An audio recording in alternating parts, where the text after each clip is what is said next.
بسم اللہ الرحمن الرحیم۔ السلام علیکم۔ پروگرام علم و حکمت میں خوش آمدید۔ میں ہوں محمد حسن الیاس۔ ناظرین کرام، قرآن مجید اللہ کی وہ کتاب ہے جو قیامت تک انسانوں کی رہنمائی کے لیے مقرر کر دی گئی ہے، لیکن سوال یہ ہے کہ اس کتاب کو سمجھا کیسے جائے گا۔ اس کے لیے سب سے پہلا کام یہ ہے کہ ہم یہ جانیں کہ اس کتاب کا سبجیکٹ یعنی موضوع کیا ہے، اس کتاب کا اسلوب، یونرا اور ڈکشن کیا ہے، گویا اس میں بات کیسے ہوتی ہے، اس پہ کیوں کہیں مختصر اور کہیں بہت تفصیل سے گفتگو ہو رہی ہے، اس کا کلام اچانک شفٹ کیوں ہو جاتا ہے، اس کی مخصوص ترتیب کیسے اس کے مفہوم پر اثر انداز ہوتی ہے، اس کا پچھلی قوموں سے کیا تعلق ہے، اسی طرح اس میں زیر بحث احکام کی نوعیت کیا ہے۔ یہ وہ سارے سوالات ہیں جو قرآن مجید کے ایک طالب علم کے سامنے آتے ہیں۔ ہم جب ان سوالات پر غور نہ کریں، قرآن کے اسلوب کو نہ سمجھیں، قرآن کے موضوع کو نہ سمجھیں اور پھر قرآن کا مطالعہ کریں تو بہت سارے ترددات اور مشکلات ہیں جو ایک عام مسلمان کے سامنے آتے ہیں۔ قرآن مجید پہ غور و فکر اور تدبر کے وہ کیا اصول ہیں جو علماء کو اور عام آدمی سب کو پیش نظر رکھنے چاہیے، یہ ساری الجھنیں لے کر قرآن سے متعلق سلسلہ گفتگو میں ایک دفعہ پھر حاضر خدمت ہے۔ ہمارے ساتھ تشریف رکھتے ہیں حضرت سابق جناب جاوید احمد غامدی صاحب۔ السلام علیکم غامدی صاحب۔ وعلیکم السلام۔ ہم صاحب، قرآن مجید کے بارے میں یہ تو طے ہے، ہر مسلمان اس کو مانتا ہے، ہماری زندگیوں کا وہ حصہ ہے، ہر ایک کے گھر میں موجود ہے۔ ہم سے جب کوئی سوال کرتا ہے تو ہم کہتے ہیں یہی وہ کتاب ہے جس میں رہتی دنیا تک کی ہدایت موجود ہے، لیکن اس ہدایت کی نوعیت کیا ہے؟ کیا قرآن مجید مسلمانوں کا ایک دستور ہے، اس میں دنیا کے ہر مسئلے کا حل موجود ہے؟ قرآن کا اصل سبجیکٹ یا موضوع کیا ہے اور اس کو خود قرآن سے ہم کیسے دریافت کر سکتے ہیں؟ اللہ کی کتاب قرآن مجید اپنے بارے میں یہ کہتی ہے کہ وہ بلسان عربی مبین ہے۔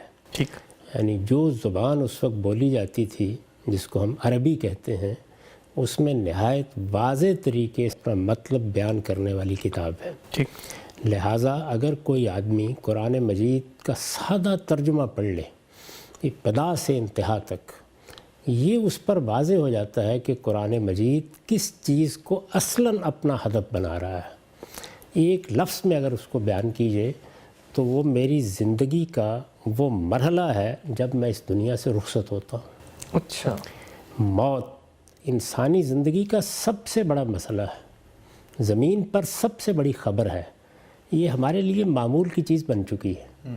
ہم دنیا میں آتے ہیں، بچپن کے مراحل سے گزرتے ہیں، شعور کی عمر کو پہنچتے ہیں، کچھ پڑھتے لکھتے سکرات و افلاطون بنتے ہیں، اس کے بعد رخصت ہو جاتے ہیں۔ یہ جو رخصت ہونے کا عمل ہے یہ کیا ہے؟ یعنی کیا اس کے ساتھ زندگی ختم ہو جاتی ہے؟ کیا یہی کچھ ہے جس کو ابتدا اور انتہا کہنا چاہیے؟ یہ کوئی ایسا سلسلہ ہے جو صدیوں سے اسی طرح چلا آ رہا ہے، چلتا رہے گا، یا اس کا کوئی خاتمہ ہے، حقیقی خاتمہ؟ قرآن مجید یہ خبر دیتا ہے کہ یہ دنیا ایک دن ختم ہو جائے گی، اچھا، اور اس کی جگہ ایک نئی دنیا وجود میں آئے گی۔ اس کو قرآن مجید نے اس طرح بیان کیا ہے کہ یوم تبدل الارض غیر الارض والسماوات، یہ جو تمہیں سارا عالم نظر آ رہا ہے، یہ کائنات تمہیں نظر آ رہی ہے، اس پوری کائنات کو ہم ایک دوسری کائنات میں بدل ڈالیں گے۔ اچھا، اور جب یہ تبدیل ہو جائے گی تو تم سب بھی قبروں سے اٹھائے جاؤ گے اور اٹھا کر پروردگار کی ملاقات کے لیے حاضر ہو جاؤ گے۔ یہ قرآن کا بنیادی موضوع ہے، تو اس پر گفتگو کرتا ہے۔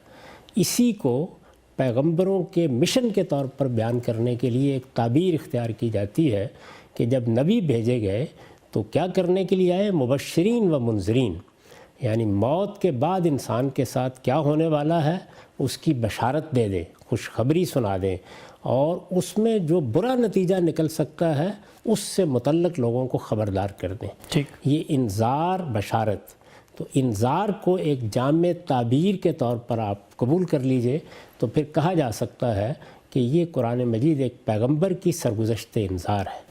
یعنی اللہ کا ایک پیغمبر، اللہ کا آخری پیغمبر زمین پر آیا اور اس نے آ کر اس بنیادی حقیقت سے لوگوں کو کس طرح خبردار کیا، کس زبان میں کیا، اس کے لیے کیا استدلال کیا، اس خبردار کرنے میں کیا مراحل پیش آئے، وہ سب کے سب آپ کو قرآن مجید میں ایک خاص ترتیب کے ساتھ مل جاتے ہیں۔ ہم چونکہ قرآن مجید سے متعلق یہ خیال کر لیتے ہیں کہ شاید اس میں دنیا بھر کے علوم کے بارے میں کوئی چیزیں بیان کی گئی ہوں گی، ہو سکتا ہے کہ اس میں دنیا کو کوئی پرانی تاریخ سنائی گئی ہو سکتا ہے کہ اس کو سیاست معیشت کے بارے میں کچھ چیزوں کی تعلیم کے لیے نازل کیا گیا ہو۔ یہ جتنی چیزیں ہیں وہ قرآن مجید میں جو یہ اصل ہدف ہے یا اصل نصب العین ہے یا اصل مقصد ہے، اس کو سامنے رکھ کر اس کے حوالے سے اگر کہیں آتی ہیں تو آتی ہیں، یہ اصلی مقصود ہی نہیں ہے۔ اچھا، اصلی مقصود خبردار کرنا ہے کہ لوگوں متنبہ ہو جاؤ، غفلت سے بیدار ہو جاؤ، یہ دنیا ختم ہونے والی ہے اور اس کی جگہ ایک نئی دنیا آئے گی، اور اس میں تمہیں حساب کتاب کے لیے اپنے پروردگار کی بارگاہ میں کھڑا ہونا ہے۔ یہ جو تمہارے اندر وجود ہے، جیسے اس ناتمامی کا نوحہ پڑ رہا ہے، یہ ایک دن ختم ہو جائے گی اور تم اپنے مالک سے ملاقات کرو گے۔ تو بنیادی بات یہی ہے جس کو لے کر پیغمبر آئے ہیں، جس کو لے کر قرآن مجید تنبیہ کرتا ہے۔ ٹھیک۔ اچھا غلام صاحب، جو بھی آپ نے بات فرمائی کہ قرآن مجید کا جو بنیادی موضوع ہے وہ اصلاً انسان کے مرنے کے بعد کیا ہوگا، اس اسکیم آف لائف کو وہ نمایاں کرتا ہے، اور اسی چیز کو پیش نظر رکھ کے پھر کچھ ہدایات بھی دیتا ہے۔ میں سوال آپ سے پوچھنا چاہتا ہوں، جب آپ معاشرے میں یا سوسائٹی میں یہ بات کریں کہ جی قرآن مجید اللہ کی کتاب ہے، قیامت تک کے لیے ہے، لیکن اس میں جو اصل مقدمہ ہے وہ تو آپ کے مرنے کے بعد کا ہے، تو انسانوں کو بالعموم یہ بات کوئی بہت زیادہ اپیلنگ نہیں لگتی۔ ہم یہ دیکھتے ہیں کہ مذہب کی جو بھی تعبیرات اس وقت معاشرے میں رائج ہیں یا تاریخ میں رائج رہیں، ان سب کا ہدف یہ ہوتا ہے کہ قرآن ہمیں دنیا کے اندر کیسے زندگی گزارنی ہے، ہماری سیاست، معیشت، معاشرت، پھر ہم نے نظام بنانے ہیں، تو گویا وہ اصلاً دنیا میں زندگی گزارنے کا ایک پورا اسٹرکچر، ایک ضابطۂ حیات بن کے سامنے آتا ہے۔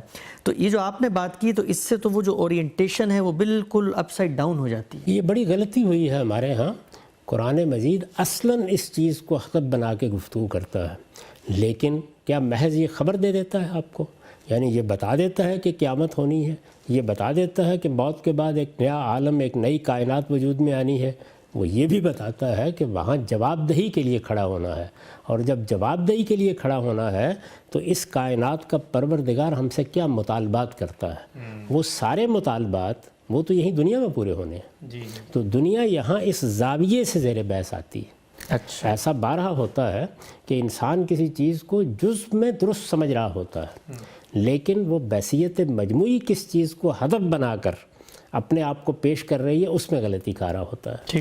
تو لوگوں کو جو چیز بتانے کی ضرورت ہے وہ یہ ہے کہ قرآن مجید کا اصل موضوع کیا ہے، وہ کیا خبر دینے کے لیے آیا ہے۔ وہ کسی ریفارمر کی کتاب نہیں ہے، کسی مصلح کی کتاب نہیں ہے۔ دنیا میں بہت بڑے بڑے لوگ پیدا ہوتے ہیں جو آپ کو یہ بتاتے ہیں کہ آپ اپنے سیاسی نظام کو کیسے استوار کریں، اپنی معیشت کو کیسے بہتر بنائیں، آپ دنیا کے اندر اتر کر اس کی حقیقت کو کیسے سمجھیں۔ اسی طرح سے دوائیں ایجاد کرتے ہیں، طب کی معلومات بہم پہنچاتے ہیں، انسان کے مسائل کو حل کرتے ہیں، انسان کے لیے سہولتیں پیدا کرنے کی صحیح کرتے ہیں۔ دنیا میں اس طرح کے لوگ پیدا ہوتے رہتے ہیں، پیدا ہوتے رہیں گے۔ وہ بھی اللہ تعالیٰ کی دی ہوئی عقل، اللہ تعالیٰ کا دیا ہوا علم اور انسان کے اندر جو چیزیں الہام کی گئی ہیں انہی کا ظہور ہے۔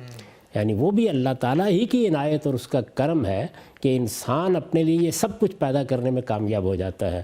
انسان سے بہت پہلے جانور دنیا میں وجود میں آئے ہیں، لیکن ہم جانتے ہیں کہ وہ کوئی تہذیب نہیں پیدا کر سکے، وہ اپنے لیے ایک ایسی دنیا نہیں بنا سکے جیسے ہم نے بنا لی ہے۔ یہ ہمارے گھر اور یہ ہماری سڑکیں اور یہ ہمارے پل اور یہ ہمارے دریا اور یہ دریاؤں کے اوپر بننے کی گزرگاہیں اور یہ ہمارے شہر، یہ سب کچھ جو کچھ ہم نے تعمیر کر ڈالا ہے، یہ سب اللہ تعالیٰ کی دی ہوئی اسی عقل کی بدولت، اسی علم کی بدولت ہے جو ہمارے اندر ودیعت ہے۔ لیکن ہم سب کو ایک دن اپنے پروردگار سے ملاقات کرنی ہے۔ تو قرآن مجید کا موضوع چونکہ وہ ملاقات ہے، لہٰذا وہ اس دنیا پر اتنی ہی گفتگو کرے گا جتنی اس ملاقات کے پہلو سے انسان کی ضرورت ہے۔ اچھا، سمجھ یہ لینا چاہیے، یعنی یوں نہیں ہے کہ قرآن مجید دنیا کے معاملات پر کوئی گفتگو نہیں کرتا، وہ دنیا کے معاملات پر گفتگو کرتا ہے، لیکن اس جگہ سے نہیں کرتا جہاں سے ایک سیاستدان کرتا ہے، جہاں سے ایک مصلح کرتا ہے، جہاں سے ایک ریفارمر کرتا ہے، یہاں سے نہیں کرتا۔ وہ یہاں سے کرتا ہے کہ تمہیں پروردگار کی بارگاہ میں کھڑے ہونا ہے، وہاں تم سے کیا پوچھا جائے گا، کیا مطالبات ہیں، کیا تقاضے ہیں اس ملاقات کے، تمہیں اس سے پہلے کیا تیاری کرنی ہے، وہ کیا چیز ہے جو دنیا میں حاصل کرنی ہے۔ تو آخرت کو جب وہ منادی کرنے کے لیے اپنا موضوع بناتا ہے تو یہ بتاتا ہے کہ دنیا میں کیا چیز حاصل کرنی ہے۔ جیسے میں نے آپ سے عرض کیا کہ آخرت اس کا نصب العین ہے، وہ اصل موضوع ہے، اس کی منادی کرنے کے لیے پیغمبر آئے ہیں۔ لیکن دنیا میں کیا حاصل کرنا ہے اس کو بھی ایک لفظ میں اگر بیان کیا جائے تو وہ کیا ہے؟ تزکیہ، پیوریفیکیشن۔ یعنی مجھے اپنی دنیا کی زندگی میں اپنے آپ کو آلودگیوں سے پاک کرنا ہے، اپنے نفس کو پاکیزہ بنانا ہے۔ یہ جو تزکیہ نفس ہے یہ اس دنیا میں ہے جو مجھے حاصل کرنا ہے، اور آخرت میں اس کا نتیجہ میرے سامنے آ جائے گا۔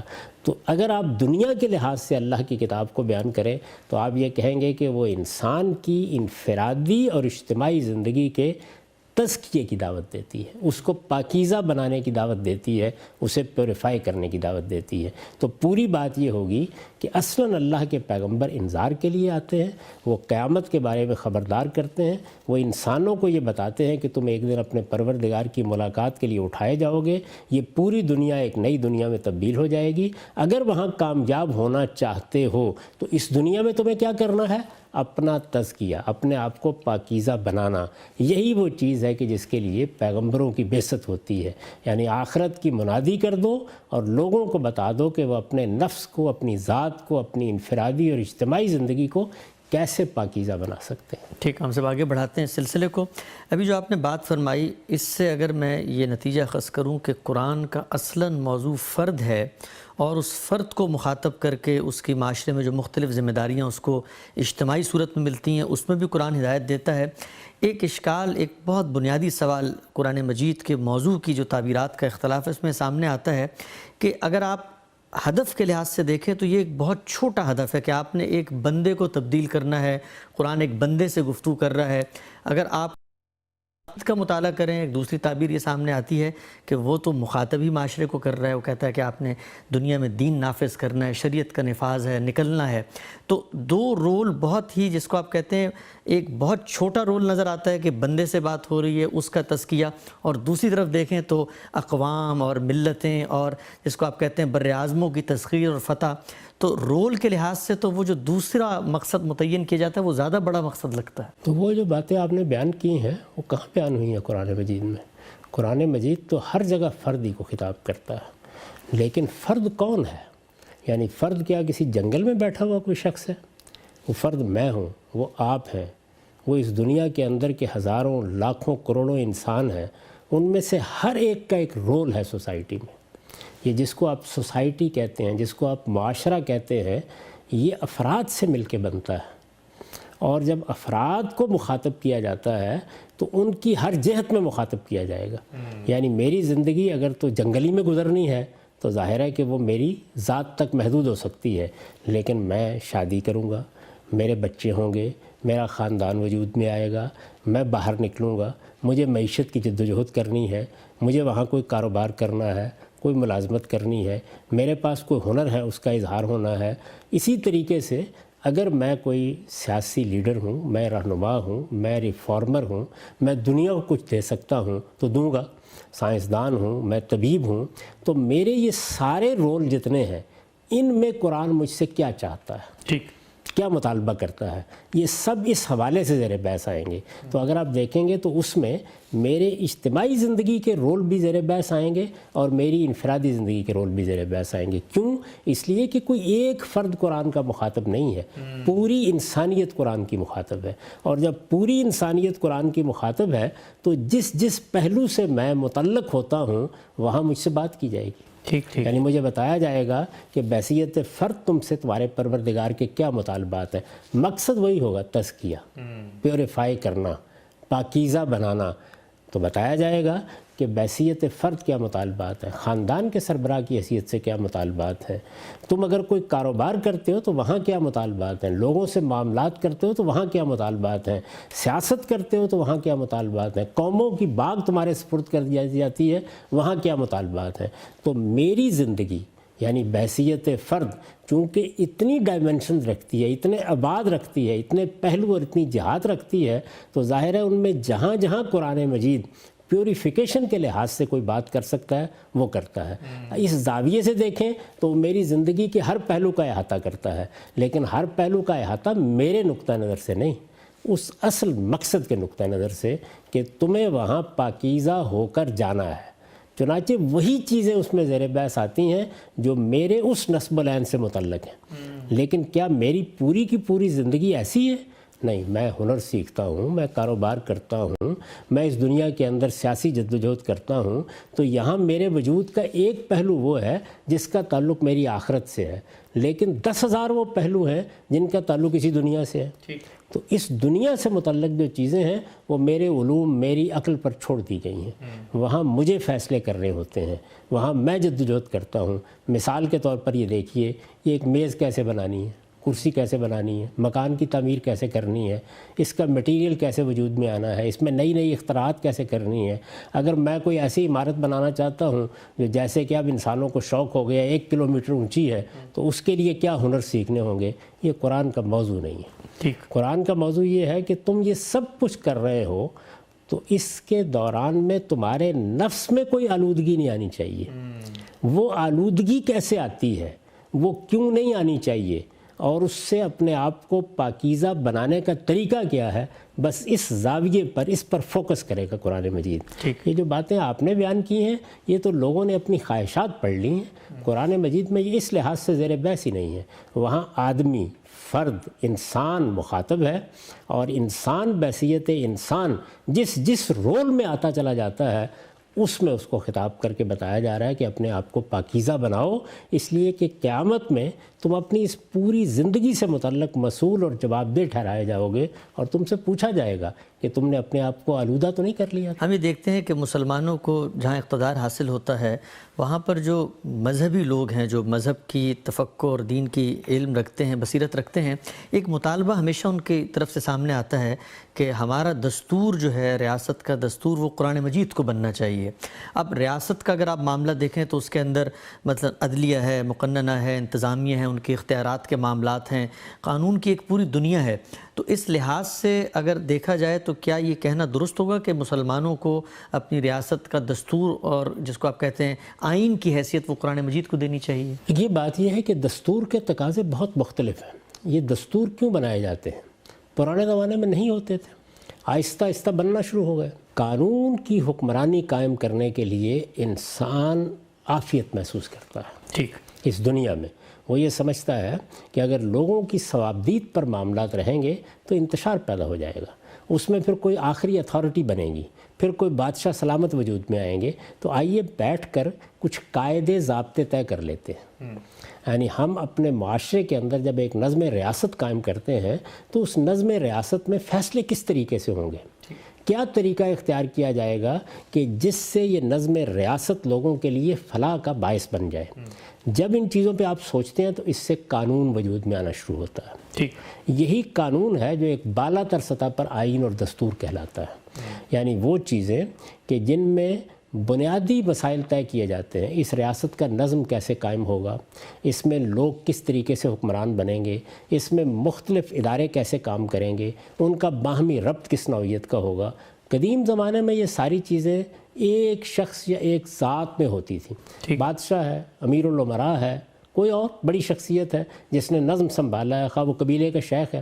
لیکن تدریجی طور پر انسان نے یہ سیکھا کہ ان تمام چیزوں کو ایک قاعدے، ایک ضابطے، ایک قانون میں ڈھال دیا جائے تاکہ لوگوں کی انا اور لوگوں کی آراء کا اختلاف اور لوگوں کا انتشار فکر وہ پابند ہو جائے. وہ اس طریقے سے اختلال میں مبتلا نہ رہے. یعنی یہ ضرورت ہے جس نے یہ چیز پیدا کی ہے.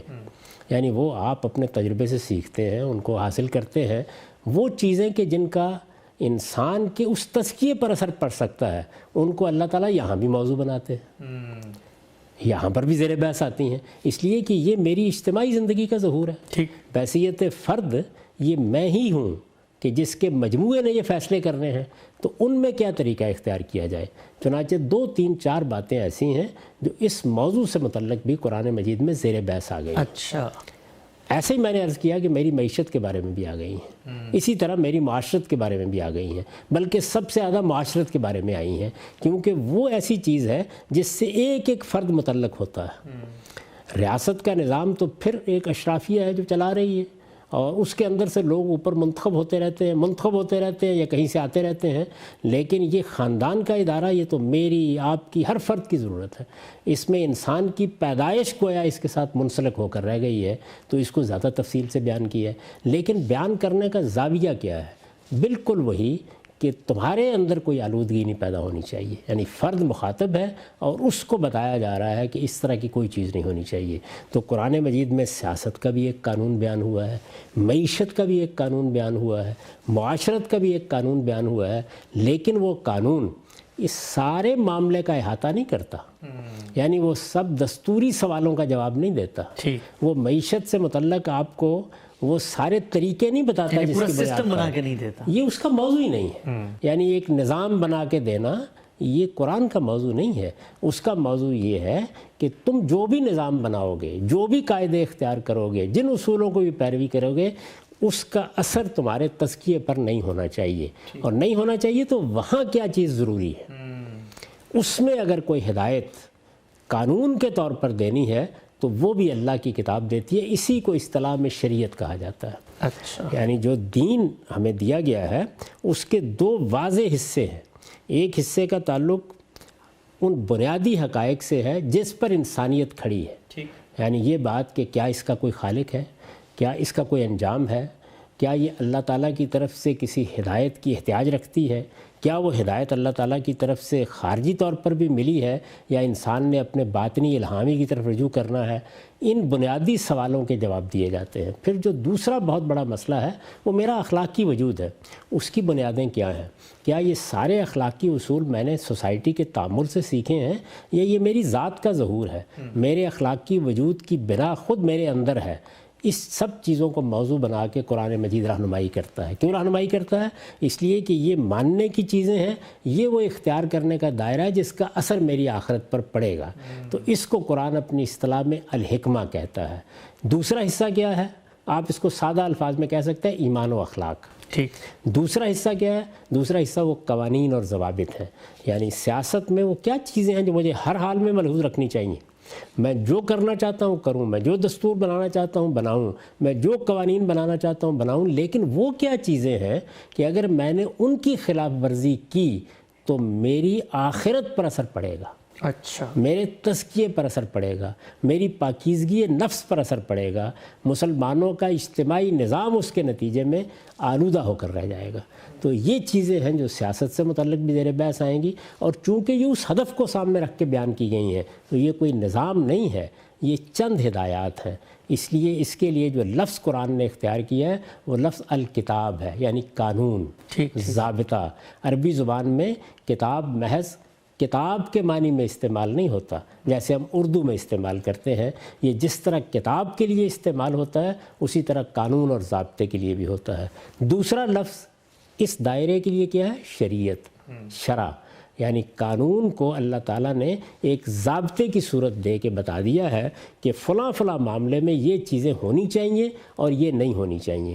تو اس وجہ سے صحیح تعبیر یہ نہیں ہے کہ ہمارا دستور قرآن ہونا چاہیے، نہیں، ہمارے دستور میں جو کچھ بھی ہم کو طے کرنا ہے وہ سب اس بنیادی تعبیر کے مطابق ہونا چاہیے جس سے ہماری آخرت خراب نہ ہو جائے۔ اور وہ چیز کہاں سے ملے گی؟ وہ قرآن مجید سے ملے گی، وہ پیغمبر کی ہدایت سے ملے گی۔ ٹھیک، ہم سب آگے بڑھتے ہیں۔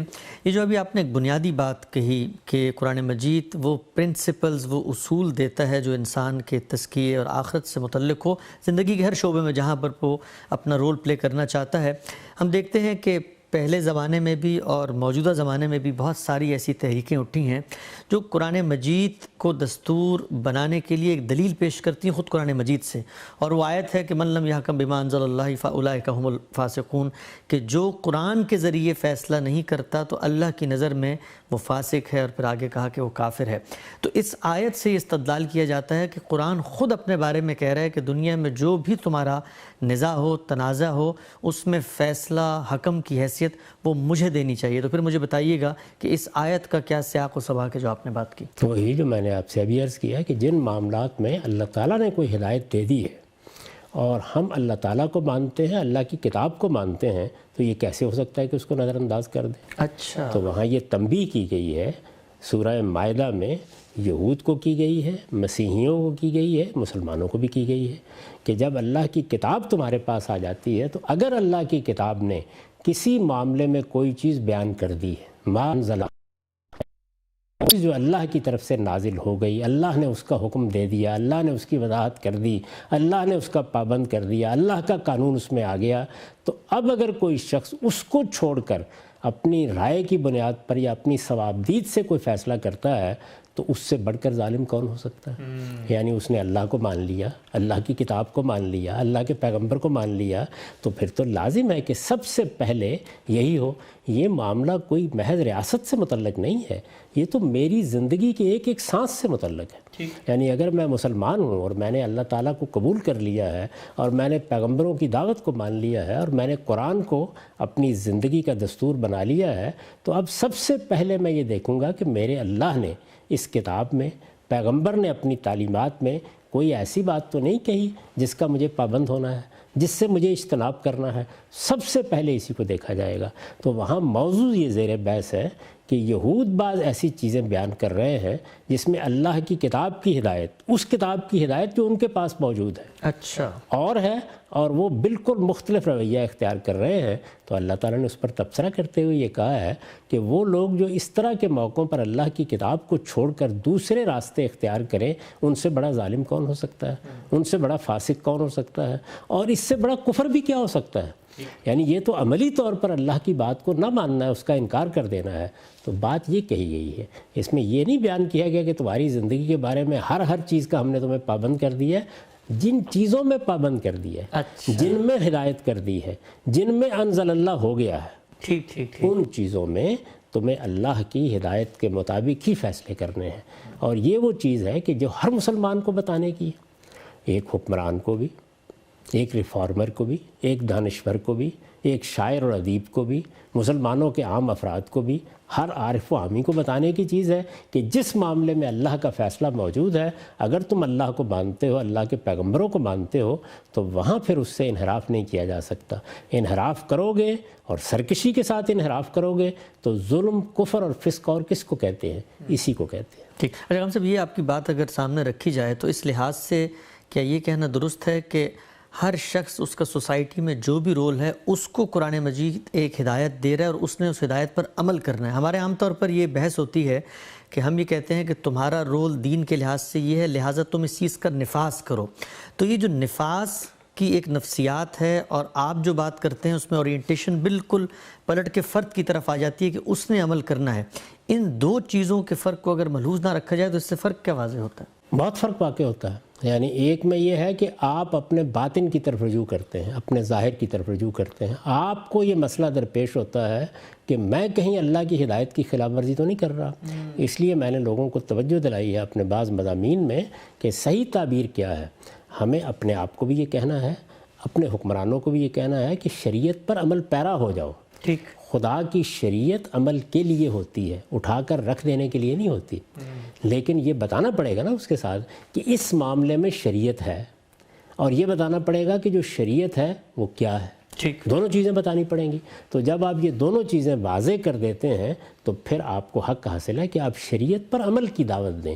یہ ایک عام آدمی کو بھی دینی ہے، یہ ایک دانشور کو بھی دینی ہے، یہ ایک بڑے ریفارمر کو بھی دینی ہے، یہ سوسائٹی کے اشرافیہ کو بھی دینی ہے، یہ حکمرانوں کو بھی دینی ہے۔ شریعت پر عمل کی دعوت، جس وقت آپ اس پر عمل کرتے ہیں تو اس کے نتیجے میں آپ کی زندگی میں اسلام آتا ہے، دین آتا ہے، خدا کی رہنمائی اور خدا کی دی ہوئی روشنی آتی ہے۔ یہ صحیح طریقہ ہے اس بات کو کرنے کا۔ جس وقت نفاذ کی بات کی جاتی ہے تو مطلب یہ ہوتا ہے کہ ہمیں تو کچھ نہیں کرنا، البتہ یہ ہے کہ ایک عصا ہمارے ہاتھ میں، وہ لوگوں پر برسا دینا ہے۔ اس کا نتیجہ کیا نکلتا ہے کہ یہ طے ہی نہیں ہوتا کہ کون سی باتیں وہ ہیں جو ریاست سے متعلق ہی نہیں ہیں، کون سی باتیں وہ ہیں کہ جن میں آپ کو دوسروں سے کچھ کہنا ہی نہیں ہے۔ وہاں اللہ تعالیٰ ہی کے ساتھ لوگوں کا معاملہ ہوگا۔ یہ تفریق پھر باقی نہیں رہتی اور آپ عصا لے کے نکل کھڑے ہوتے ہیں اور ہر چیز کو دوسروں کے اوپر لاگو کرنا چاہتے ہیں۔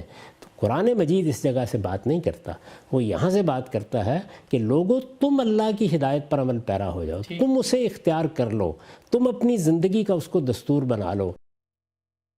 جس معاملے میں ہے.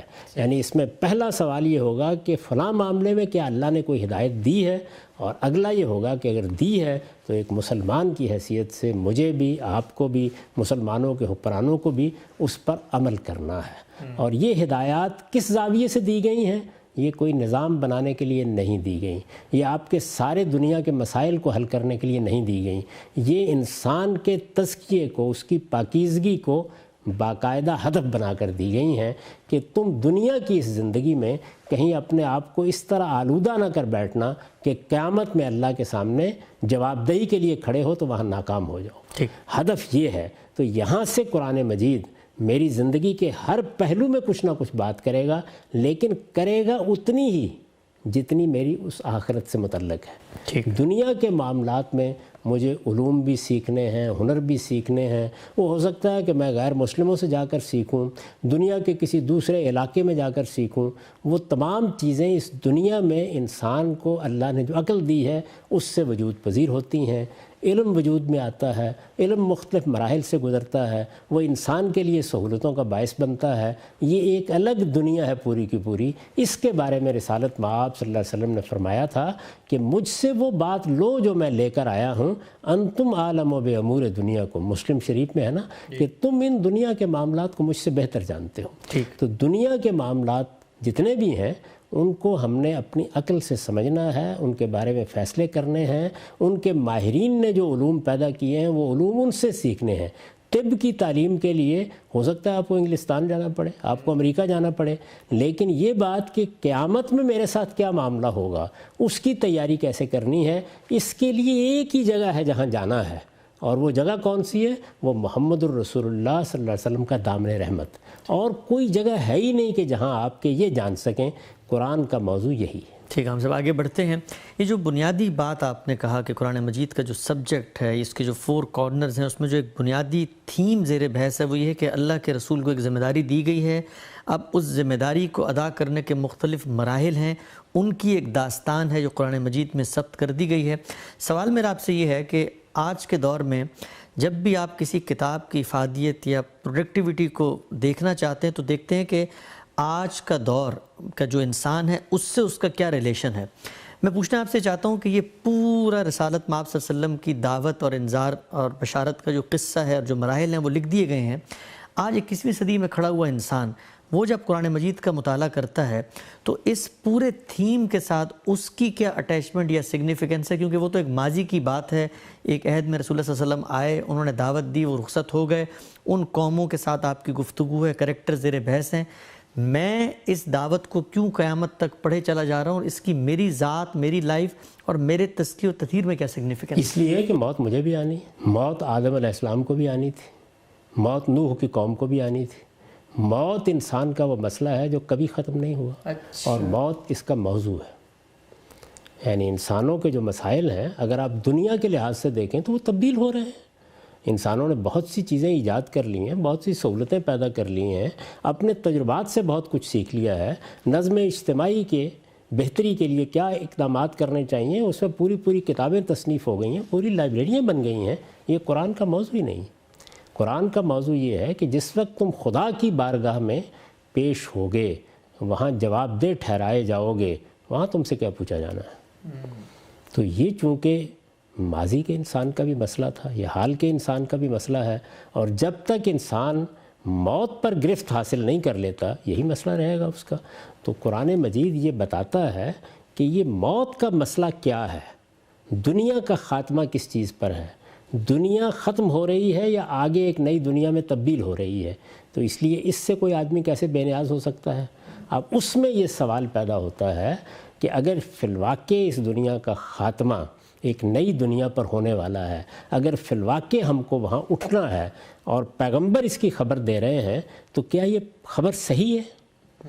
قرآن مجید اس کا استدلال فراہم کرتا ہے، اور اس استدلال کے ذیل میں وہ اللہ تعالیٰ کی جو دینونت یا جزا و سزا اس دنیا میں برپا ہوئی اور آخری مرتبہ محمد الرسول اللہ کے ذریعے سے برپا ہوئی اس کی سرگزشت سناتا ہے. تو یہ قرآن کا استدلال ہے اپنے مقدمے کے اوپر. اس استدلال کے بغیر آپ مانیں گے کیسے اسے؟ یعنی اگر آپ کو شرح صدر پیدا کرنا ہے تو آپ یہ جانیں گے نا کہ اتنی بڑی خبر ہے جو دے دی گئی ہے. اس دنیا میں خبریں نشر ہوتی ہیں.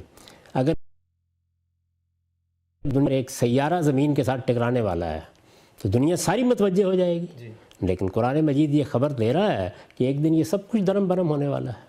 ایک دن سورج میں چاند جا پڑے گا, چاند میں سورج جا پڑے گا, یہ نظام شمسی ختم ہو جائے گا, دنیا بے نور ہو جائے گی, پہاڑ روئی کے گالوں کی طرح اڑ رہے ہوں گے.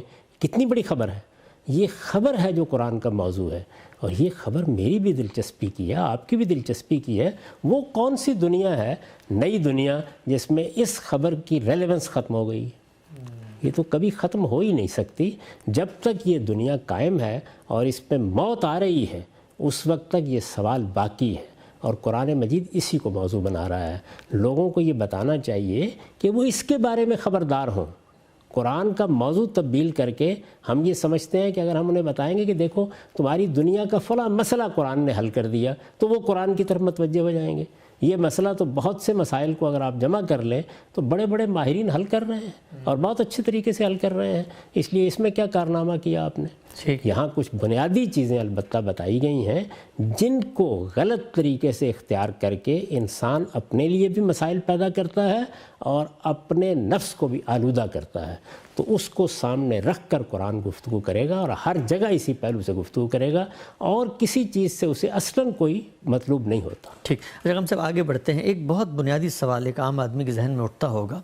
اگر آپ قرآن مجید کا مطالعہ کریں, ہر صفحے پہ ظاہری بات ہے موت زیر بحث ہے, اور یہ بات زیر بحث ہے کہ اللہ تعالیٰ کا کریشن پلان کیا ہے, لوگوں کو آزمائے, رسول کو دنیا میں بھیجا ہے, قوموں پر عذاب کی ایک پوری داستان قرآن سناتا ہے. میں جاننا چاہتا ہوں کہ جو ہماری مسلم تہذیبی روایت ہے اس کے اندر قرآن مجید سے یہ جو بنیادی موضوع ہے قرآن کا, اس سے ہٹ کر جو باقی قرآن مجید کے ہدف اور نصب العین اور مقاصد کو لوگوں نے متعین کیا, تو وہ غلطی کہاں پر ہوئی کہ جس کی وجہ سے ہم قرآن کے اس بنیادی مقدمے سے ہٹ کر باقی نظام اور دنیا کی تبدیلی اور علوم کا سرچشمہ اس کو بنانے کی ہم نے کوشش کی. یہ جو کوششیں ہیں یہ ایسا نہیں ہے کہ مسلمانوں کی پوری امت میں ہوتی رہی ہیں. اگر آپ نگاہ ڈال کے دیکھیں تو ہمارے ہاں کا پورا علم قرآن کے اصل موضوع ہی کو زیر بحث لاتا ہے. اچھا. ہماری فقہ, ہمارا علم کلام, اسی طرح سے جن لوگوں نے قرآن مجید کی تفسیریں لکھی ہیں, جنہوں نے قرآن کو سمجھانا چاہا ہے یا قرآن مجید سے جو دین واضح ہوتا ہے اس دین پر کوئی بات کی ہے, انہوں نے اس موضوع کو بڑی تنقید کے ساتھ بیان کیا ہے, اسی کو بیان کیا ہے. دیکھیے اس کی تفصیلات میں اختلافات ہو جاتے ہیں لیکن اصلاً یہی ہدف ہے. موجودہ زمانے میں مسلمان چونکہ انحطاط میں مبتلا ہوئے, ان کی حکومت ختم ہو گئی, ایک لمبے عرصے تک وہ دنیا میں ایک سپر پاور کی حیثیت رکھتے تھے. یہ سب کچھ جب ختم ہوا تو غلامی آئی. غلامی یا محکومی کی زندگی کے اندر انسان کا اصلی ہدف یہی بن جاتا ہے. اس میں ایک تعبیر یہ پیدا ہوئی کہ اصل میں تو ہمارے پاس نظام ہے, یہ نظام ہمیں دنیا میں نافذ کرنے کا مشن دے کے بھیجا گیا ہے. اس سے مسلمانوں میں ایک خاص طرح کی حرکت پیدا ہوئی, ان کے اندر ایک بیداری کی کیفیت پیدا ہوئی, انقلابی تحریکیں اٹھنا شروع ہو گئیں. یہ چیز اس پس منظر میں پیدا ہوئی ہے. ٹھیک.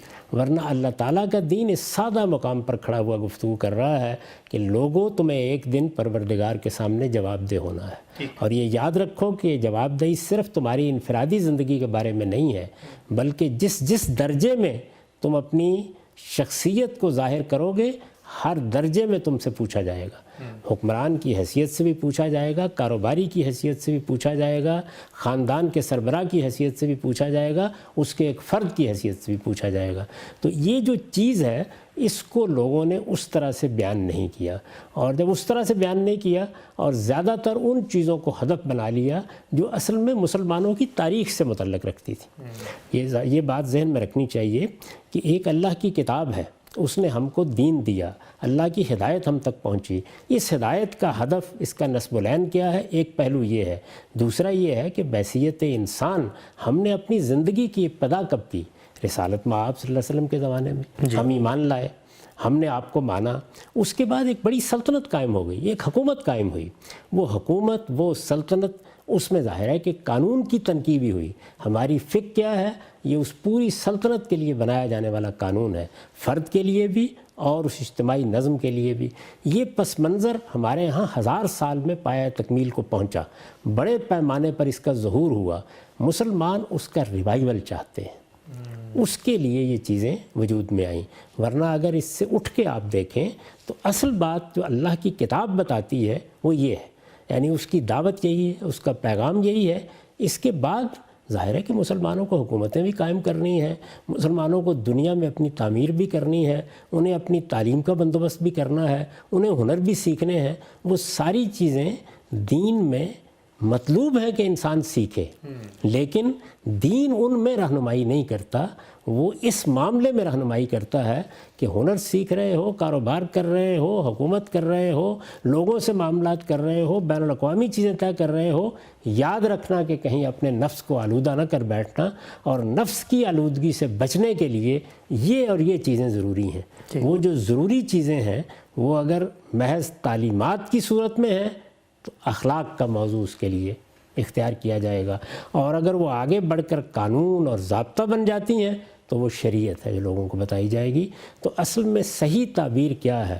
صحیح تعبیر یہ ہے کہ اللہ تعالیٰ نے جس طرح ہمیں ایمان و اخلاق کی ہدایت دی ہے اسی طرح ایک شریعت بھی دی ہے, اور یہ شریعت ہماری زندگی کے تمام معاملات میں ان چیزوں سے متعلق رہنمائی کرتی ہے جو ہمارے نفس کو آلودہ کر سکتی ہیں. ٹھیک, ہم سے بڑی خوبصورتی سے آپ نے بتایا اس بارے میں. ایک سوال یہ پیدا ہوتا ہے کہ قرآن مجید میں چونکہ یہ اصل مقصد کو سامنے رکھ کے احکامات بھی دیے گئے ہیں, لیکن ایک عام آدمی جب ان احکامات کو پڑھتا ہے تو ذہن اس طرف مائل ہو سکتا ہے کہ شاید یہاں پر کوئی ایک منظم قانون یا ضابطہ بیان کیا جا رہا ہے. میں چاہتا ہوں کہ ایک آدھ مثال آپ مثلاً دیں. ہم کسی موضوع کو لے لیتے ہیں, مثلا دین کے اندر مرد و زن کے اختلاط کے بعض آداب بیان کیے گئے ہیں, اس کی ایک پوری شریعت ہے.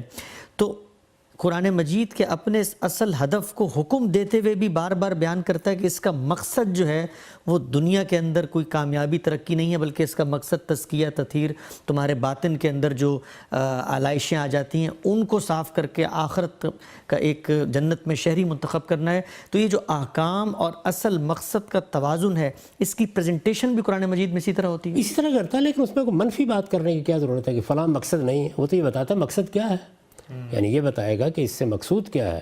اطہر لقلوبکم ازکی لکم, یہ تمہارے تزکیے کے لیے ہے, یہ تمہاری تطہیر کے لیے ہے, یہ تمہاری پاکیزگی کے لیے ہے. تو جو حکم دے گا اس کا مقصد بھی بیان کرے گا اور ہر جگہ بیان کرے گا, اور وہ حکم بھی لوگوں کو مخاطب کر کے دیا جاتا ہے. آپ نے جن احکام کا حوالہ دیا انہی کو ذرا سورہ نور میں نکال کے دیکھ لیجئے, تو وہاں پر کیا طریقہ اختیار کیا گیا ہے؟ معاشرے کو مخاطب کیا گیا ہے؟ نہیں, رسالت مآب صلی اللہ علیہ وسلم سے یہ کہا گیا ہے کل للمومنین کل للمومنات. آپ مسلمان مردوں کو یہ بتائیں, آپ مسلمان عورتوں کو یہ بتائیں. اس کے بعد ایک ایک ہدایت بیان کر دی گئی ہے. مخاطب کون ہے؟ مسلمان مرد, مسلمان اور فرد مخاطب, فرد, ہر جگہ فرد مخاطب ہے, اس لیے کہ دین ہے ہی فرد کے لیے. لیکن فرد کی زندگی جنگل کی زندگی نہیں ہے. فرد کی زندگی کے انفرادی پہلو بھی ہیں, اجتماعی پہلو بھی ہیں. مخاطب کون ہے؟ وہ فرد ہے, اور فرد کو خطاب کر کے بتایا جائے گا کہ تم اپنی ذاتی زندگی میں ان چیزوں کو اختیار کرو, معاشرتی زندگی میں ان چیزوں کو اختیار کرو, کاروباری زندگی میں ان چیزوں کو اختیار کرو, اجتماعی زندگی میں ان چیزوں کو اختیار کرو, سیاسی زندگی میں ان چیزوں کو اختیار کرو. وہ چیزیں کیا ہیں؟ وہ کوئی پورا نظام بنا کے دینا نہیں ہے, کوئی پورا دستور بنا کے دینا نہیں ہے. وہ اصل میں انسان کے تزکیے کو پیش نظر رکھ کر دی جانے والی ہدایات ہے. ٹھیک ہے, ہم سب آخری سوال آج کی نشست کا. ہم یہ کہتے ہیں کہ رسول اللہ صلی اللہ علیہ وسلم کے اولین مخاطبین صحابہ کرام ہیں, اور دین کے معاملے میں وہ رول ماڈلز ہیں, اور رسول اللہ صلی اللہ علیہ وسلم نے خود بھی کہا کہ اسی طریقے پہ چلو جو صحابہ کا طریقہ ہے. میں آپ سے پوچھنا چاہتا ہوں, آپ کی نظر ہے ذخیرہ حدیث پر بھی, صحابہ کے آثار پر بھی, صحابہ کا جو رسول اللہ صلی اللہ علیہ وسلم سے انٹریکشن ہوتا تھا قرآن مجید کے بارے میں بھی, ان کا کیا رویہ رہا جب وہ پوچھتے تھے رسول اللہ صلی اللہ علیہ وسلم سے رہنمائی لینے کے لیے قرآن کے حوالے سے؟ تو کیا ان کے سوالات آخرت سے متعلق ہوتے تھے, یا وہ دنیاوی مشکلات, مسائل اور سسٹم اور نظام, اس بارے میں جو رجحانات ہمیں نظر آتے ہیں وہ صحابہ کرام کے بھی نظر آتے تھے؟ صحابہ کرام کا تو موضوع ہی جنت ہے. وہ یہی سوال پوچھ رہے ہیں یعنی اگر ایک بدو کو بھی آپ دیکھیں، ان کی گفتگویں نقل ہوئی ہیں ہمارے ہاں تاریخ کے ذخیرے میں، جس کو ہم حدیث اور آثار کا ذخیرہ کہتے ہیں. وہ پوچھتے ہیں، کسی نے رسالت مآب صلی اللہ علیہ وسلم کی اونٹنی کو روک لیا ہے، پوچھ رہا ہے کہ مجھے بتا دیجئے میں جنت میں کیسے جاؤں گا، میں جہنم سے کیسے بچوں گا. ان کے سامنے نہ ہو جائے. وہ تو دنیا سے رخصت بھی ہوتے ہیں تو یہ کہتے ہوئے رخصت ہوتے ہیں کہ فزت برب الکعبہ، میں کامیاب ہو گیا. ان کے لیے موت اور موت کے بعد کی زندگی بنیادی چیز ہے، اسی کو سامنے رکھ رہے ہیں. لیکن ظاہر ہے کہ اس دنیا میں جیتے ہیں، اس دنیا میں جیتے ہیں تو جب وہ مکے میں تھے جو بات کہی گئی اس کو اپنی زندگی کا دستور بنایا انہوں نے. جب ان کو حکومت حاصل ہو گئی، جب ان کا اقتدار قائم ہو گیا، جب انہوں نے ایک بڑی سلطنت قائم کر لی، تو اب یہ سوال پیدا ہوا کہ اس میں انہیں کیا رویے اختیار کرنے ہیں. تو یہ دیکھیے کہ سیدنا ابو بکر، سیدنا عمر یا دوسرے جلیل القدر صحابہ جن کو حکومت کرنے کا موقع ملا، وہ پوری دنیا کے لیے کس چیز کا نمونہ بن گئے؟ اس دنیا سے بے نیازی کا نمونہ بن گئے، قناعت کا نمونہ بن گئے، اپنے رب پر اعتماد کا نمونہ بن گئے، جنت کو مطلوب سمجھ کر زندگی بسر کرنے کا نمونہ بن گئے. نہ انہوں نے اپنے لیے محلات بنائے، نہ انہوں نے اپنے لیے تعیش کے سامان پیدا کیے. وہ کیا تھے؟ ریت پر سو رہتے تھے، وہ ٹاٹ لگے کپڑے پہن لیتے تھے. تو یہ جو زندگی انہوں نے اختیار کی، یہ اس لیے اختیار کی کہ کہیں ہم قیامت میں رسوا نہ ہو جائیں. ان کا اصلی مقصود یہی تھا. اسی نے وہ غیر معمولی کردار، وہ غیر معمولی سیرت پیدا کی. میں نے کئی بار توجہ دلائی ہے کہ جو انہوں نے نظم قائم کیا، دنیا کے لحاظ سے دیکھیں تو وہ ایک قبائلی نوعیت کا نظم ہے، لیکن جس سیرت، جس کردار، جس اخلاق کا انہوں نے اظہار کیا، یہ لگتا ہے کہ جیسے انسان کے سارے آئیڈیل انسانوں میں مجسم ہو کے رہ گئے ہیں. یہ چیز کس نے انہوں نے پیدا کی؟ وہ قرآن کی اس دعوت نے پیدا کی کہ تمہیں آخرت کے لیے جینا ہے. آخرت مقصود ہے جس کو سامنے رکھ کر تم اپنی دنیا کی زندگی بسر کرو گے. تو دنیا کی بھرپور زندگی انہوں نے بسر کی، انہوں نے جنگیں لڑیں، انہوں نے ایک سلطنت قائم کی. اسی طریقے سے مسلمان بھی یہ سارے کام کریں گے، لیکن ان سب کاموں کو کرتے ہوئے ان کے سامنے اسوہ کیا ہے؟ وہی جو جلیل القدر صحابہ کا اسوہ ہے کہ آخرت کی طلب میں اور خدا سے ڈرتے ہوئے زندگی بسر کرو. یہ آخرت میں آخرت کی طلب اور خدا سے ڈرتے ہوئے زندگی بسر کرنا، یہی در حقیقت پیغمبروں کی دعوت ہے. ہم سب بہت بہت شکریہ. آج ہم نے ناظرین بہت تفصیل سے یہ جاننے کی کوشش کی غامدی صاحب سے کہ قرآن مجید کا سبجیکٹ اور موضوع کیا ہے. غامدی صاحب نے بہت خوبصورتی کے ساتھ یہ بتایا کہ دنیا تو انسانوں کے لیے بنی ہے، لیکن انسان آخرت کے لیے بنے ہیں، اور موت وہ اصل سوال ہے کہ جس کا جواب قرآن مجید ہمیں دیتا ہے. قرآن مجید میں پیغمبر یہی پیغام لے کے جو دنیا میں آئے ہیں، اسی کی دعوت کے مراحل زیر بحث ہیں. یہ مراحل قرآن میں کس ترتیب سے زیر بحث ہیں، کیسے سامنے آتے ہیں، اور قرآن مجید کے اندر یہ جو ماضی کی قوموں کے قصے اور واقعات سنائے جاتے ہیں، اس کا اس میسج سے کیا تعلق ہے، ان تمام موضوعات کو اگلے پروگرام میں زیر بحث لائیں گے. ہمارا وقت ختم ہوتا ہے. کوئی فیڈ بیک دینا چاہیں تو ای میل کیجئے. میزبان محمد حسن الیاس کو اجازت دیجیے. اللہ حافظ.